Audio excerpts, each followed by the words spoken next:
Aşkı gerçekten oyun parkına benzetiyorum. Sanırım ilk kez orada aşık olduğum için.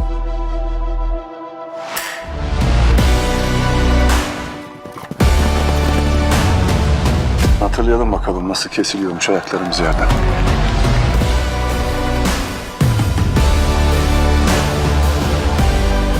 Geri dönmemiz lazım. Buradan dönüş yok Güneş.